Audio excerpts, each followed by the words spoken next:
ہم دونوں میاں بیوی گھر میں اکیلے رہتے تھے۔ مجھے پکا شک ہو گیا کہ میرے پیچھے میری بیوی کچھ گڑبڑ کرتی ہے۔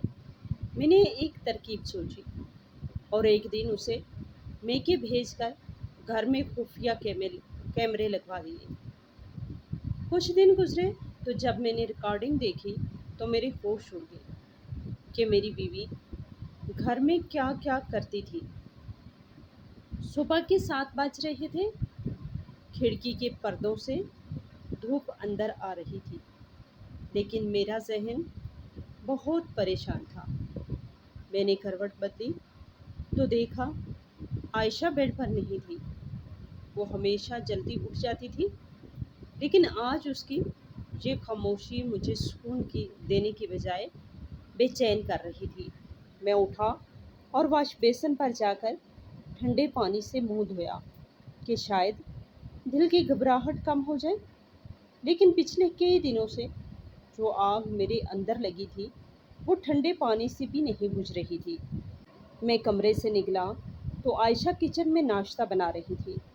وہ تیزی سے کام کر رہی تھی، لیکن بار بار نظریں دیوار والی گھڑی پر ڈال رہی تھی۔ جیسے ہی اس نے مجھے حال میں دیکھا، اس کے چہرے پر ایک عجیب سی گھبراہٹ آئی، جسے اس نے جلدی سے ایک جھوٹی مسکراہٹ کے پیچھے چھپانے کی کوشش کی۔ اس نے دھیمی سی آواز میں کہا کہ آپ اٹھ کے، میں بس ناشتہ لا ہی رہی ہوں۔ میں صوفے پر بیٹھ گیا اور اخبار اٹھا لیا، لیکن میرا دھیان خبروں میں نہیں بلکہ عائشہ کی حرکات پر تھا۔ وہ پراٹھا پلیٹ میں رکھتے ہوئے ایک دم رک گئی اور ہچکچاتے ہوئے مجھ سے پوچھا کہ آج آپ کو آفس سے واپسی پر کتنی دیر لگے گی؟ کب تک گھر آئیں گے؟ میرا ہاتھ اخبار پر رک گیا۔ مجھے ایک زوردار جھٹکا لگا۔ وہ بار بار یہ کیوں پوچھتی تھی؟ کیا اسے میرے جانے کا انتظار رہتا تھا، یا وہ یہ جاننا چاہتی تھی کہ گھر کب خالی ملے گا؟ پچھلے کئی ہفتوں سے وہ یہی سوال کر رہی تھی، اور مجھے لگ رہا تھا کہ وہ میری غیر موجودگی کا حساب رکھ رہی ہے۔ میں نے نظریں اٹھا کر اسے دیکھا تو اس کا چہرہ کچھ اترا ہوا لگ رہا تھا۔ میں نے سختی سے جواب دیا کہ تمہیں میرے آنے سے کیا لینا دینا؟ آج مجھے دیر ہو جائے گی، شاید شام ڈھلے تک واپس آؤں۔ اس نے بس ایک لمبی سانس لی اور ٹھیک ہے کہہ کر کچن میں واپس چلی گئی۔ اس کا یہ سکون میرے غصے کو اور بڑھا رہا تھا۔ میں ناشتہ وہی چھوڑ کر اپنا بیگ اٹھا کر باہر نکل گیا۔ سارا راستہ بائک چلاتے ہوئے میرے ذہن میں ایک ہی سوال تھا کہ آخر میرے پیچھے ایسا کیا ہوتا ہے کہ اسے ہر وقت میری واپسی کے وقت کی فکر رہتی ہے۔ دفتر میں بھی فائلیں میرے سامنے تھیں اور باس کی باتیں چل رہی تھیں، مگر میرا دماغ گھر کے ان بند دروازوں کے پیچھے ہی بھٹک رہا تھا۔ شام کو جب میں گھر پہنچا تو بظاہر سب کچھ ٹھیک لگ رہا تھا۔ عائشہ کچن میں کھانا بنا رہی تھی، لیکن ہال میں داخل ہوتے ہی مجھے اس کی دبی ہوئی آواز سنائی دی۔ وہ کسی سے موبائل پر بات کر رہی تھی اور اس کے لہجے میں ایسی اپنائیت تھی جو میرے سامنے کبھی نہیں آئی تھی۔ وہ کہہ رہی تھی کہ ہاں میں نے سب سنبھال لیا ہے، تم فکر نہ کرو، بس آج وہ دیر سے آئیں گے۔ جیسے ہی میرے جوتوں کی آواز اس تک پہنچی، اس نے جلدی سے فون بند کیا اور کچن کی سلیب پر الٹا رکھ دیا۔ جب میں کچن کے دروازے پر پہنچا تو وہ تیزی سے سالن میں چمچ ہلانے لگی۔ میں نے سخت لہجے میں پوچھا، کس سے بات کر رہی تھی؟ اس نے چونک کر کہا، مجھے دیکھا اور کہا، بالوں کو درست کرتے ہوئے کہا، وہ امی کا فون تھا، بس ان کی خیریت پوچھ رہی تھی۔ اس نے مجھے کھانا دیا، مجھ سے ہنسی خوشی بات بھی کی، لیکن مجھے اس کی ہر حرکت بناوٹ لگ رہی تھی۔ میں نے سوچا شاید میں بلا وجہ شک کر رہا ہوں، شاید وہ واقعی اپنی ماں سے بات کر رہی تھی۔ یہ سوچ کر میں رات کو سونے کے لیے کمرے میں چلا گیا۔ میں نے الماری سے کپڑے نکالنے کے لیے ڈریسنگ ٹیبل کی طرف دیکھا تو میری نظر وہاں پڑی ایک چیز پر جم گئی۔ وہ ایک مردانہ گھڑی تھی، ایسی گھڑی جو میری نہیں تھی، اور نہ ہی میں نے پہلے اسے اس گھر میں دیکھا تھا۔ وہ چمکتی ہوئی گھڑی وہاں اس طرح پڑی تھی جیسے کسی نے اسے جلدی میں وہاں چھوڑ دیا ہو۔ میرا غصہ ساتویں آسمان پر پہنچ گیا۔ میرا شک اب ایک ٹھوس حقیقت بن چکا تھا۔ میں نے زور سے آواز دی کہ عائشہ، عائشہ ادھر آؤ۔ عائشہ جو برتن دھو رہی تھی بھاگتی ہوئی آئی۔ اس کے ہاتھ گیلے تھے اور چہرہ خوف سے سفید پڑ چکا تھا۔ میں نے گھڑی اٹھا کر اس کے سامنے کی اور چلایا کہ یہ کیا ہے؟ یہ مردانہ گھڑی جہاں تمہارے ڈریسنگ ٹیبل پر کیا کر رہی ہے؟ میرے پیچھے کون آیا تھا؟ عائشہ پہلے تو بالکل خاموش ہو گئی، بالکل گھنگ ہو گئی۔ پھر وہ ہکلاتے ہوئے بولی کہ حماد، یہ تو میں نے آپ کے لیے تحفہ خریدا تھا۔ ہماری سالگرہ آنے والی ہے نا، میں نے سوچا آپ کو سرپرائز دوں گی۔ آپ نے تو اسے پہلے ہی دیکھ لیا۔ مجھے تو اسے پیک کرنا تھا۔ وہ گھڑی میرے ہاتھ سے لینے لگی لیکن میں نے اسے پیچھے کر لیا۔ اس کا چہرہ بالکل پیلا پڑ چکا تھا اور آنکھوں میں وہ خوف تھا جو ایک چور کی آنکھوں میں ہوتا ہے۔ میں نے تان سے کہا کہ سالگرہ میں تو ابھی بھی 15 دن باقی ہیں اور تم نے اسے یہاں کھلے عام چھوڑ دیا۔ اس کی نظریں جھکا لی اور کہا، میں دیکھ رہی تھی کہ اس کا سیل ٹھیک کام کر رہا ہے یا نہیں، بس اسی لیے نکالی تھی۔ میں نے ایک گہری سانس لی اور دل چاہ رہا تھا کہ میں اس کی بات مان لوں، لیکن دماغ کہہ رہا تھا کہ یہ جھوٹ ہے۔ میں نے اسے خاموشی سے گھڑی واپس کر دی، لیکن میں نے دیکھا کہ اس نے اسے پہننے کے لیے دینے کے بجائے جلدی سے الماری کے سب سے نیچے والے خانے میں چھپا دیا۔ میں نے پوچھا کہ چھپانے کی کیا ضرورت ہے؟ ابھی دے دو، پیک کرنے کی کیا ضرورت ہے؟ میں نے گھڑی لینے کی کوشش کی لیکن اس نے سختی سے منع کر دیا۔ ہم دونوں بیڈ پر لیٹ گئے، لیکن اس رات نیند مجھ سے کوسوں دور تھی۔ عائشہ تھوڑی دیر بعد سو گئی مگر میں چھت کو گھورتا رہا۔ میری کانوں میں وہی جملہ گونج رہا تھا کہ بس آج وہ دیر سے آئیں گے۔ وہ گھڑی، وہ فون کال اور بار بار واپسی کا پوچھنا، سب گھڑیاں مل رہی تھیں۔ مجھے یقین ہو چکا تھا کہ میرے گھر میں میرے پیچھے کچھ ایسا ہو رہا ہے جو میری عزت کو مٹی میں ملا دے گا۔ اگلے دن دفتر میں بھی میرا برا حال تھا۔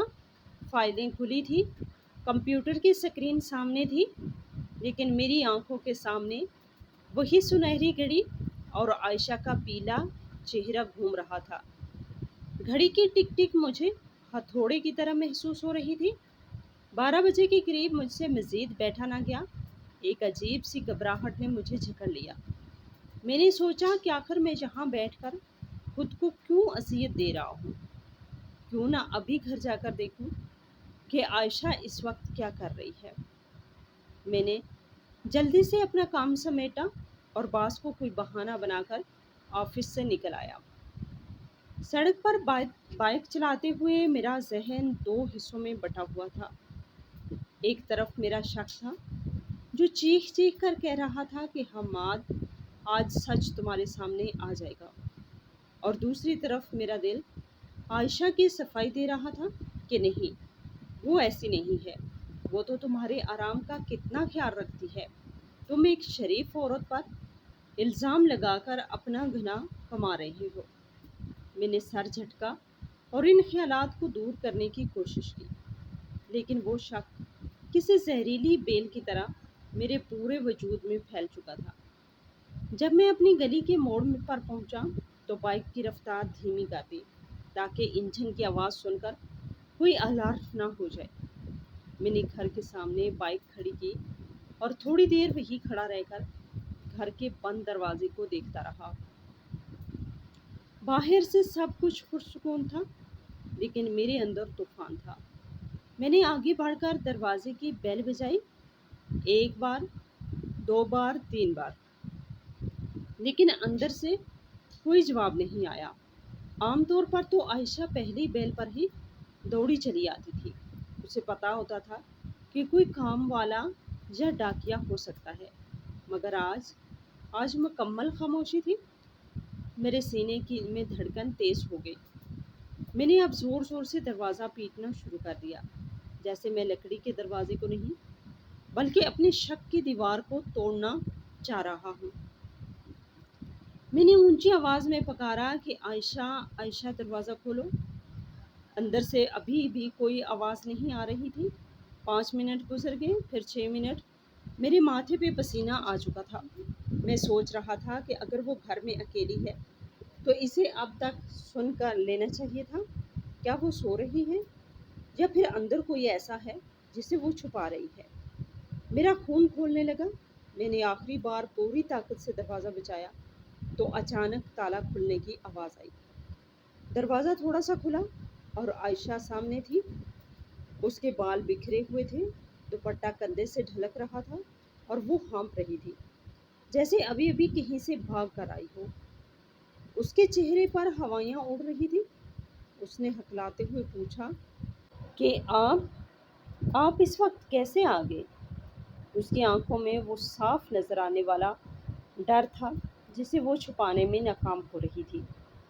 میں نے اسے ایک طرف دھکیلا اور غصے سے ہال کے اندر داخل ہوا۔ میں نے کہا، کیوں؟ کیا میرے اپنے گھر آنے کا بھی کوئی خاص وقت مقرر ہے؟ دروازہ کھولنے میں اتنی دیر کیوں لگی ہے؟ میں پچھلے 10 منٹ سے باہر کھڑا چیخ رہا ہوں۔ کہاں مر گئی تھی تم؟ عائشہ نے جلدی سے اپنا دوپٹہ سنبھالا اور لرزتی آواز میں بولی کہ وہ حماد میں باتھ روم میں تھی، کپڑے دھو رہی تھی۔ شاید پانی کے شور میں آپ کی آواز مجھ تک نہیں پہنچی۔ مجھے معاف کر دیں۔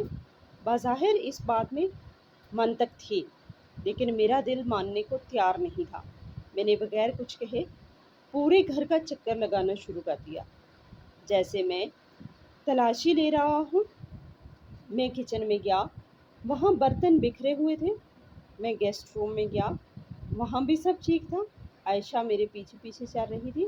اس کا چہرہ فٹ تھا اور وہ بار بار اپنے ہاتھ مسل رہی تھی۔ میں جب بیڈ روم میں داخل ہوا تو ایک دم رک گیا۔ میری نظریں فرش پر جم گئی۔ وہاں سفید ٹائلوں پر جوتوں کے مٹیالے نشان بنے ہوئے تھے جو کچن سے ہوتے ہوئے بیڈ کے قریب تک آ رہے تھے۔ وہ نشان بڑے تھے، کسی مردانہ جوتے کے، اور وہ مٹی سے بھرے ہوئے تھے، جیسے کوئی ابھی ابھی کچی زمین سے چل کر یہاں آیا ہو۔ میں نے مڑ کر عائشہ کو دیکھا کہ یہ جوتوں کے نشان کس کے ہیں۔ عائشہ، میں تو ابھی گھر آیا ہوں اور میرے جوتے بھی صاف ہیں، تو پھر یہ مٹی بیڈ روم تک کیسے پہنچی؟ عائشہ نے ایک نظر ان نشانوں پر ڈالی اور اس کے چہرے کا رنگ اڑ گیا۔ وہ ساکت کھڑی رہ گئی۔ اس کی نظریں ادھر ادھر بھٹکنے لگی جیسے وہ کوئی نیا بہانہ تلاش کر رہی ہو۔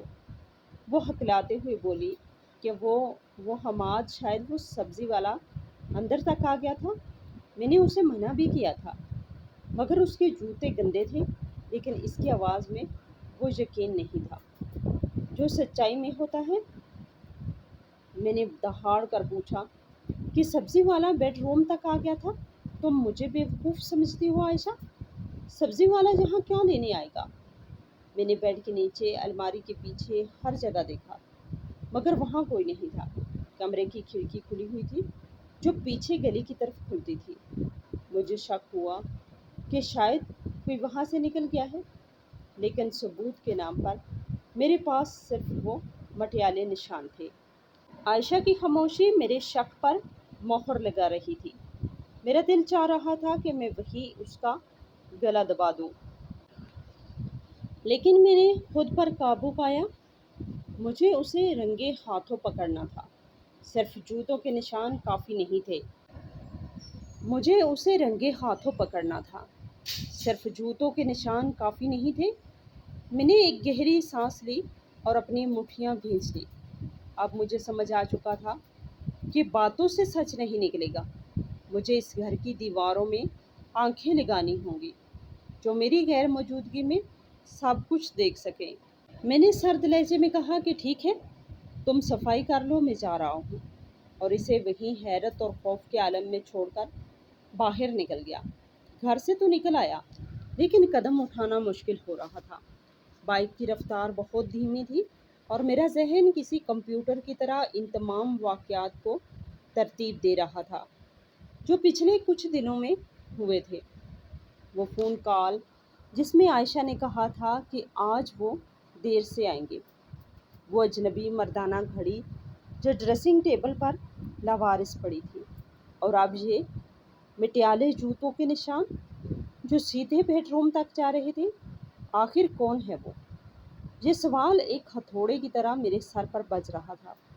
دفتر پہنچ کر میں نے کرسی پر سر ٹکا دیا اور آنکھیں بند کر لیں۔ میری آنکھوں کے سامنے عائشہ کا وہ معصوم چہرہ گھوم گیا جو ہر صبح مجھے مسکرا کر رخصت کرتا تھا، مگر اب اس مسکراہٹ کے پیچھے مجھے ایک بھیانک نقاب نظر آنے لگا تھا۔ عائشہ نے کہا تھا کہ سبزی والا اندر آیا تھا، مگر کوئی سبزی والا بیڈ روم تک کیوں جائے گا؟ اور اگر وہ آیا بھی تھا تو عائشہ نے دروازہ کھولنے میں اتنی دیر کیوں لگائی؟ کیا وہ اسے پچھلے دروازے سے نکال رہی تھی، یا وہ دونوں وہیں اندر تھے اور میری دستک نے ان کے اوسان خطا کر دیے تھے؟ اگلے 3-4 دن میرے لیے کسی جہنم سے کم نہیں تھے۔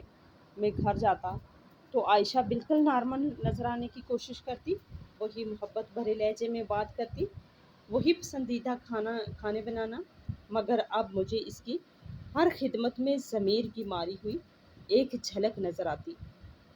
ایک رات جب وہ سو گئی تو میں نے دبے قدموں اٹھ کر وہ الماری کھولی جہاں اس نے وہ گھڑی چھپا لی تھی۔ میں نے گھڑی ہاتھ میں لی۔ اس کا چمڑا مہنگا تھا اور ڈیزائن بالکل جدید۔ یہ کسی عام انسان کی گھڑی نہیں تھی۔ میں نے اسے واپس وہیں رکھ دیا جیسے کوئی ثبوت محفوظ کیا جاتا ہے۔ میرے اندر ایک جنگ چھڑی ہوئی تھی۔ ایک طرف ہمارا 2 سال کا ساتھ تھا، وہ لمحے جو ہم نے ہنستے مسکراتے گزارے تھے، اور دوسری طرف یہ شک جو اب یقین کی حدوں کو چھو رہا تھا۔ میں نے سوچا کہ شاید میں عائشہ سے براہ راست پوچھ لوں، اسے دیوار سے لگا کر سچ اگلوا لوں، مگر پھر خیال آیا کہ اگر وہ جھوٹی ہوئی تو وہ کبھی اعتراف نہیں کرے گی بلکہ مزید ہوشیار ہو جائے گی۔ مجھے اسے رنگے ہاتھوں پکڑنا تھا۔ مجھے وہ چہرہ دیکھنا تھا جو میری غیر موجودگی میں میرے بیڈ تک پہنچ رہا تھا۔ چوتھے دن کی صبح جب میں ناشتے کی ٹیبل پر بیٹھا تو میں نے عائشہ کے چہرے کا جائزہ لیا۔ وہ خاموشی سے چائے کی پیالی میرے سامنے رکھ رہی تھی۔ میں نے سنجیدگی سے پکارا کہ عائشہ، تم کتنے عرصے سے اپنے میکے نہیں گئی؟ میرا خیال ہے پچھلے 2 مہینوں سے تم کہیں نہیں نکلی، گھر کی کاموں میں دب کر رہ گئی ہو۔ میں نے بڑے پیار بھرے لہجے میں کہا، حالانکہ میرے اندر نفرت کا لاوا ابل رہا تھا۔ عائشہ کی آنکھوں میں ایک دم چمک آ گئی۔ اس نے کہا، جی، امی کا بھی فون آ رہا تھا کہ چند دن کے لیے آ جاؤ، مگر میں نے سوچا آپ اکیلے گھر میں کیسے سنبھالیں گے؟ میں نے مسکرا کر کہا کہ ارے تم اس کی فکر مت کرو، میں ہاسٹل میں بھی رہا ہوں، 2-4 دن ہوٹل سے کھا لوں گا یا خود کچھ بنا لوں گا۔ تم ایسا کرو، آج ہی پیکنگ کر لو، میں تمہیں شام کو آفس سے واپسی پر چھوڑ دوں گا۔ وہ خوش ہو گئی۔ اس کی یہ خوشی مجھے کانٹے کاٹنے کو دوڑی۔ کیا وہ اس لیے خوش تھی کہ اسے مجھ سے چند دن کی آزادی مل رہی تھی؟ کیا وہ اس لیے خوش تھی کہ اب اسے میرے پیچھے چھپ چھپ کر فون نہیں کرنے پڑیں گے؟ میں نے اپنے غصے کو پی لیا اور دفتر چلا گیا۔ شام کو میں اسے اس کے میکے چھوڑ آیا۔ اس کی ماں اور بہنیں اسے دیکھ کر بہت خوش ہوئی۔ عائشہ نے بھی مجھے خدا حافظ کہتے ہوئے بڑی محبت سے کہا کہ اپنا خیال رکھیے گا، مگر میرے لیے وہ الفاظ اب زہر آلود تھے۔ جیسے ہی میں عائشہ کو چھوڑ کر واپس مڑا، میں نے سیدھا اس الیکٹرانکس کی دکان کا رخ کیا جس کا پتہ میں نے پچھلے 2 دنوں میں خاموشی سے نکال کر رکھا تھا۔ میرا دل بہت زور سے دھڑک رہا تھا۔ مجھے لگ رہا تھا جیسے میں کوئی گناہ کرنے جا رہا ہوں، مگر پھر اس نے جوتوں کے نشانات کی مٹی میری آنکھوں میں پڑنے لگی۔ میں نے کرایہ دار سے 4 خفیہ کیمرے خریدے۔ وہ اتنے چھوٹے تھے کہ کسی سوئچ بورڈ یا گھڑی کے پیچھے چھپائے جا سکتے تھے۔ میں نے کیمرے سیٹ کرنے والے لڑکے کو بھی ساتھ لیا اور خاموشی سے گھر پہنچ گیا۔ گھر کا سناٹا مجھے ہولناک لگ رہا تھا۔ عائشہ کے بغیر یہ در و دیوار خاموش تھے، مگر ان دیواروں نے اب گواہی دینی تھی۔ میں نے اس لڑکے کی مدد سے ایک کیمرہ بیڈ روم کے اس زاویے پر لگوایا جہاں سے پورا بیڈ اور کھڑکی نظر آئے، دوسرا ہال میں، تیسرا کچن کے دروازے پر اور چوتھا مین گیٹ کی طرف۔ اس لڑکے نے کہا کہ صاحب یہ کیمرے آپ کے موبائل سے کنیکٹڈ ہیں، آپ کہیں بھی بیٹھ کر لائیو دیکھ سکتے ہیں اور ریکارڈنگ بھی آپ کی لیپ ٹاپ میں محفوظ ہوتی رہے گی۔ میں نے اسے پیسے دے کر رخصت کیا اور خود بیڈ پر ڈھیر ہو گیا۔ اب مجھے انتظار تھا، ایک ایسا انتظار جو شاید میری زندگی کا سب سے اذیت ناک وقت ہونے والا تھا۔ میں نے لیپ ٹاپ کھول کر چاروں کیمروں کا ویو چیک کیا۔ گھر کے کونے کونے اب میری نظر میں تھے۔ 2 دن گزر گئے مگر کیمروں میں کچھ خاص نظر نہیں آیا۔ میں رات بھر جاگ کر سکرین کو گھورتا رہتا، کبھی کوئی بلی دیوار پھاند کر آتی تو میری سانس رک جاتی، مگر پھر مجھے پتہ چلتا کہ وہ صرف وہم تھا۔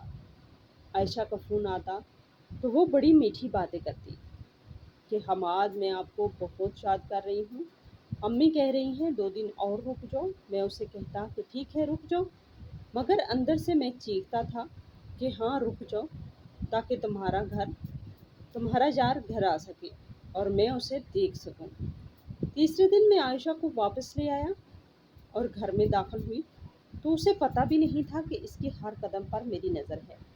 اس نے آ کر گھر صاف کیا، میرے لیے کھانا بنایا اور معمول کے مطابق زندگی گزارنے لگی، مگر میرے لیے اب ہر لمحہ ایک امتحان تھا۔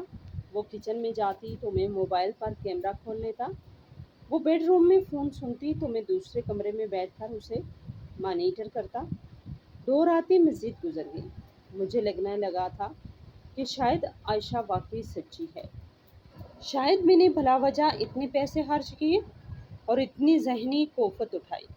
مگر تیسری رات جب میں نے اسے کہا کہ عائشہ آج مجھے آفس کا بہت کام ہے، میں دیر تک دوسرے کمرے میں لیپ ٹاپ پر کام کروں گا، تم سو جاؤ، تو اس کے چہرے پر ایک عجیب سا سکون آیا۔ میں نے دوسرے کمرے میں جا کر کنڈی لگائی اور لیپ ٹاپ کھول لیا۔ 2:30 بج رہے تھے جب ہال والے کمرے میں حرکت ہوئی۔ میری سانسیں حلق میں اٹک گئیں۔ میں نے دیکھا کہ عائشہ دبے قدموں بیڈ روم سے نکلی اور مین گیٹ کی طرف بڑھی۔ اس نے بہت آہستہ سے کنڈی کھولی، جیسے وہ برسوں سے اس کام کی عادی ہو۔ چند سیکنڈ بعد ایک نوجوان لڑکا جس کی عمر بمشکل 17-18 سال ہوگی گھر کے اندر داخل ہوا۔ عائشہ نے اسے دیکھ کر ایک لمبی سانس لی اور اسے بازو سے پکڑ کر ہال کے اندر لے آئی۔ میں نے اپنے دانت پینچے تو میری آنکھوں میں آنسو اتر آیا۔ وہ لڑکا ہال میں صوفے پر بیٹھ گیا اور عائشہ کچن کی طرف بھاگی۔ میں نے کمرے کی سکرین پر دیکھا، وہ اس کے لیے کھانا نکال رہی تھی، اسے پیسے دے رہی تھی، اور وہ لڑکا بڑی بے باکی سے وہاں بیٹھ کر کھانا کھا رہا تھا۔ عائشہ اس کے سر پر ہاتھ پھیر رہی تھی اور وہ اس سے باتیں کر رہا تھا۔ میرا دماغ کام کرنا بند ہو گیا۔ وہ چھوٹا سا لڑکا، کیا عائشہ اتنی گر گئی تھی کہ اب اس نے بچوں کو بھی نہیں بخشا تھا؟ جیسے کوئی اور کہانی تھی، مگر مجھے اس وقت اور نہیں سوچ رہا تھا۔ میرے سامنے میری عزت نیلام ہو رہی تھی۔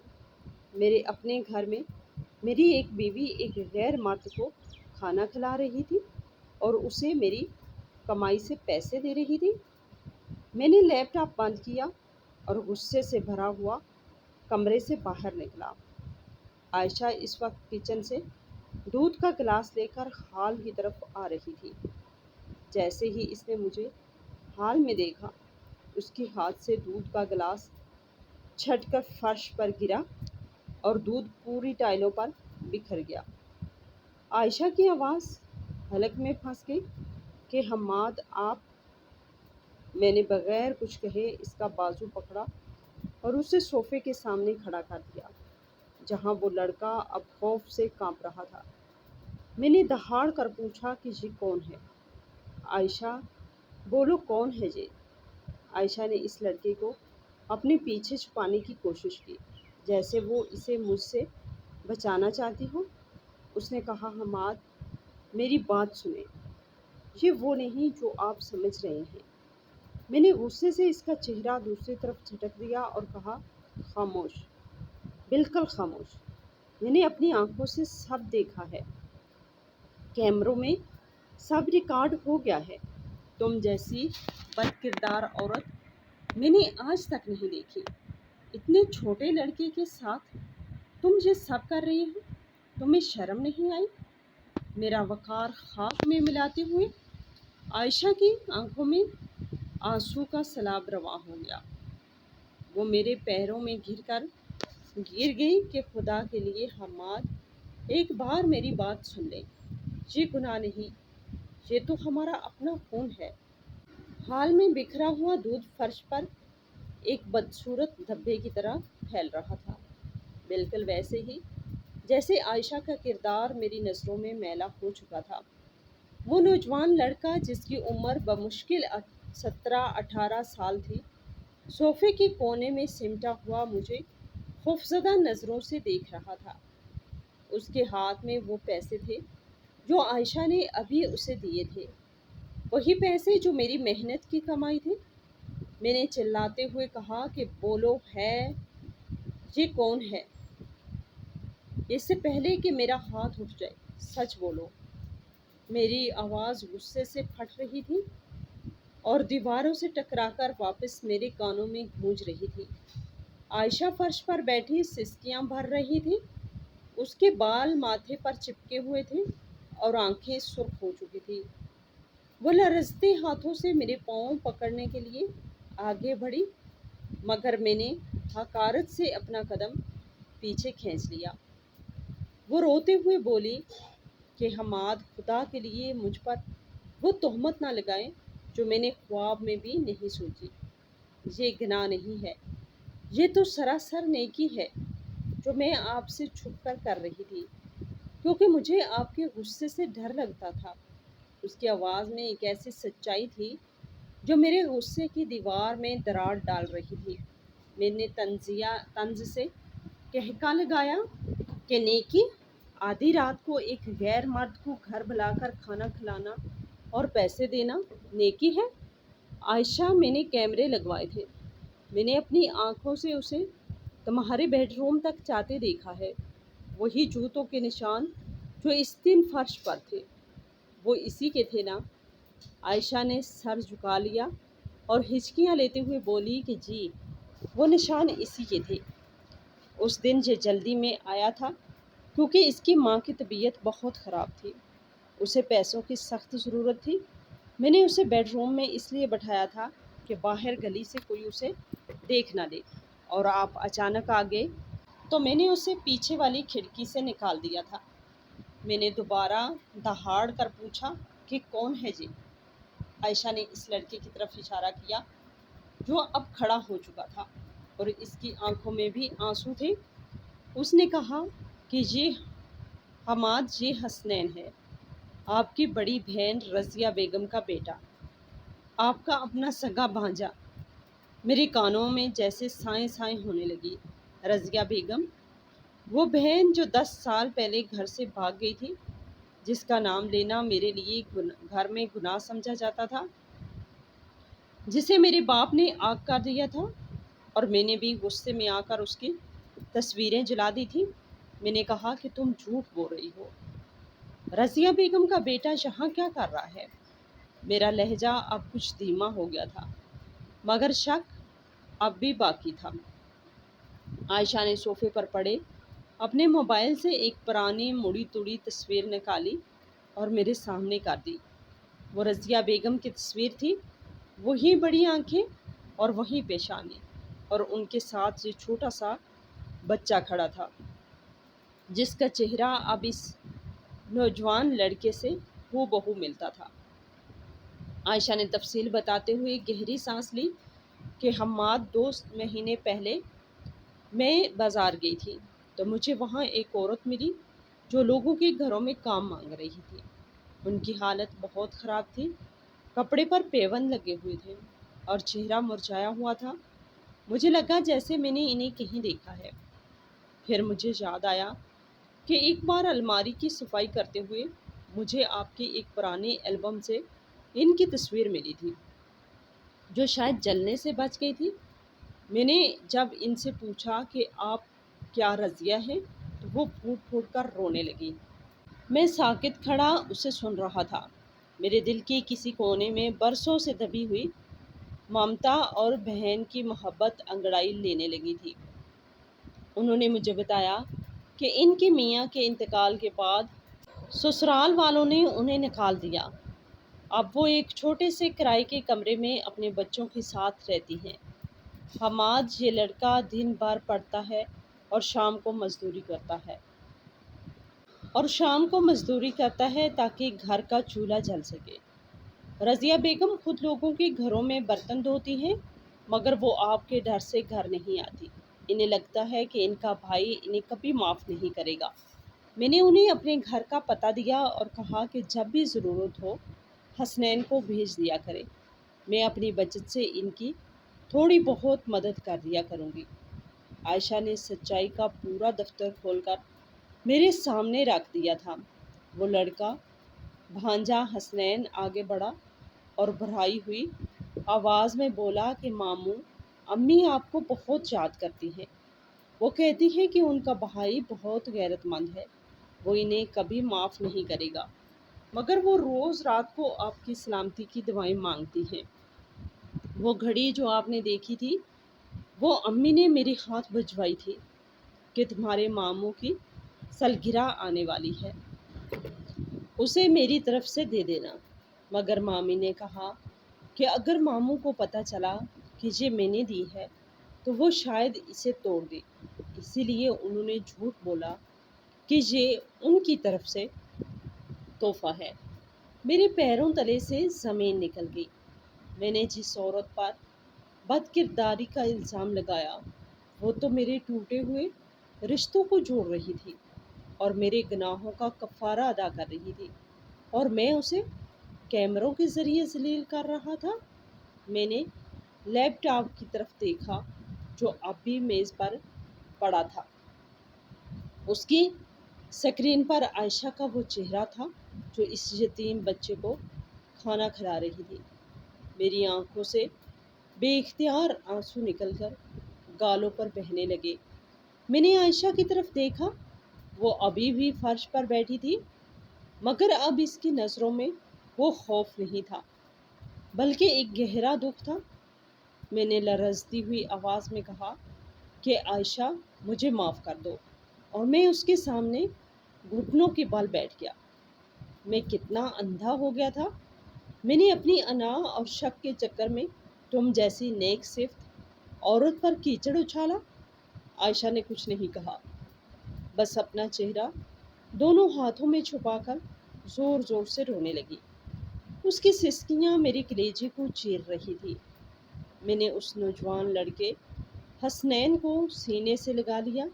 اس کے سر پر وہی مٹی لگی ہوئی تھی جس کے نشانات دیکھ کر میں نے اپنی بیوی کا جینا حرام کر دیا تھا۔ میں نے اپنے آنسو پونچھتے ہوئے کہا کہ چلو حسنین بیٹا، مجھے اپنی امی کے پاس لے چلو۔ آج اس گھر کی رونق واپس آئے گی اور اجاڑ بستیوں میں پھر سے چراغ جلیں گے۔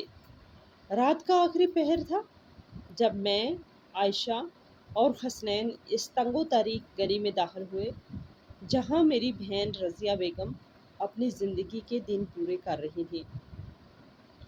گلی میں گٹر کا پانی کھڑا تھا اور دیواروں سے نمی کی بو آ رہی تھی۔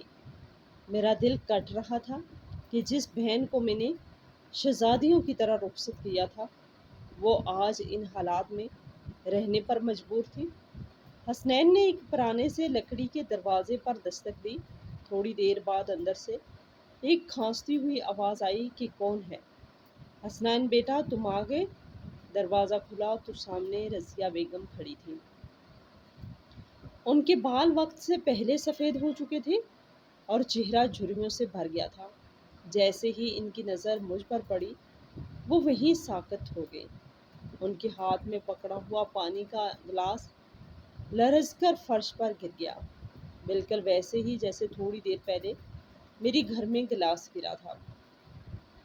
ان کے لہجے میں بے یقینی اور خوف تھا کہ حماد وہ شاید سمجھے کہ میں ان سے لڑنے یا حسنین کو وہاں آنے سے روکنے آیا ہوں۔ میں نے بغیر کچھ کہے آگے بڑھ کر ان کے پاؤں چھو لیے اور دہاڑے مار مار کر رونے لگا۔ میں نے کہا آپا مجھے معاف کر دیں، میں بہت گناہ گار ہوں۔ میں نے اپنی انا کی خاطر اپنی سگی بہن کو دربدر ہونے دیا، مجھے معاف کر دیں۔ آپا نے تڑپ کر مجھے اپنے سینے سے لگا لیا۔ ان کی ہچکیاں بند گئی۔ وہ بولی کہ نہیں میرے بھائی ایسا مت کہو، میں تو خود شرمندہ تھی کہ میں نے ماں باپ کا سر جھکایا۔ میں تمہارے سامنے آنے کی ہمت نہیں رکھتی تھی، اسی لیے چھپ کر عائشہ سے ملتی تھی کہ کہیں اگر تمہیں پتہ چلا تو تم اسے بھی گھر سے نہ نکال دو۔ عائشہ ایک کونے میں کھڑی یہ منظر دیکھ کر خاموشی سے آنسو بہا رہی تھی۔ آج اس کی خاموش محنت رنگ لائی تھی۔ اس نے نہ صرف ایک اجڑا ہوا گھر بسایا تھا بلکہ اس نے ٹوٹے ہوئے دلوں کو بھی جوڑ دیا تھا۔ میں نے آپا کا ہاتھ پکڑا اور کہا کہ آپا اب آپ ایک منٹ بھی یہاں نہیں رہیں گی۔ یہ حماد کا گھر آپ کا ہے، وہاں آپ کی جگہ ہے، آپ کے بچوں کا مستقبل وہی بنے گا۔ آپا نے ہچکچاتے ہوئے کہا مگر حماد لوگ کیا کہیں گے؟ محلے والے باتیں کریں گے کہ بھاگی ہوئی بہن واپس آ گئی ہے۔ میں نے ان کے آنسو پونجے اور مضبوط لہجے میں کہا کہ آپا لوگوں کا کام ہے کہنا، میرا کام اپنی بہن کی عزت کی حفاظت کرنا ہے۔ میں دیکھتا ہوں کون آپ پر انگلی اٹھاتا ہے۔ میں نے اس وقت ان کا مختصر سا سامان سمیٹا۔ ان کی ایک بیٹی اور ایک چھوٹا بیٹا جو وہیں چٹائی پر سو رہے تھے انہیں جگایا گیا۔ وہ حیرت سے اپنے ماموں کو دیکھ رہے تھے جن کا ذکر انہوں نے صرف کہانیوں میں سنا تھا۔ جب ہم اپنے گھر پہنچے تو صبح کی پہلی کرن پھوٹ رہی تھی۔ میں نے عائشہ کا ہاتھ تھاما اور اسے سب کے سامنے مخاطب کیا کہ عائشہ آج میں نے صرف اپنی بہن کو نہیں پایا بلکہ میں نے تمہیں بھی دوبارہ پایا ہے۔ میں نے تم پر شک کیا، تمہیں بد کردار کہا، مگر تم نے بدلے میں مجھے میرا خاندان واپس کر دیا۔ تم اس گھر کی ملکہ ہو اور آج سے اس گھر کا ہر فیصلہ تمہارا ہوگا۔ عائشہ کے چہرے پر ایک پرسکون مسکراہٹ آ گئی۔ اس کی آنکھوں میں اب وہ خوف نہیں تھا جو پچھلے کئی دنوں سے میں دیکھ رہا تھا۔ کچھ عرصے بعد ہمارا گھر کہکوں سے گونجنے لگا۔ رضیہ بیگم اب کچن سنبھالتی تھی، حسنین اپنی تعلیم مکمل کر رہا تھا اور میں جب بھی آفس سے واپس آتا تو مجھے وہ جوتوں کے نشانات یاد آتے جو مٹی سے بھرے ہوئے تھے، مگر اب وہ مٹی مجھے گندی نہیں لگتی تھی کیونکہ اسی مٹی نے مجھے سچائی اور رشتوں کی پہچان کروائی تھی۔ شک کا زہر ہنستے بستے گھروں کو اجاڑ دیتا ہے مگر تحقیق اور اعتبار رشتوں کو نئی زندگی بخشتے ہیں۔ ہر وہ چیز جو مشکوک نظر آئے ضروری نہیں کہ وہ بری ہو۔ بعض اوقات پردے کے پیچھے ایک ایسی نیکی چھپی ہوتی ہے جو ہماری سوچ سے بھی بالاتر ہوتی ہے، اور بہن بھائیوں کے رشتے اتنے کمزور نہیں ہوتے کہ ایک غلطی انہیں ہمیشہ کے لیے جدا کر دے۔ معاف کرنے والا ہمیشہ بڑا ہوتا ہے۔ مزید اس طرح کی سبق آموز کہانیاں سننے کے لیے ہماری ویڈیو کو لائک کریں اور شیئر کریں۔ ہمارے چینل کو ضرور سبسکرائب کریں۔ شکریہ۔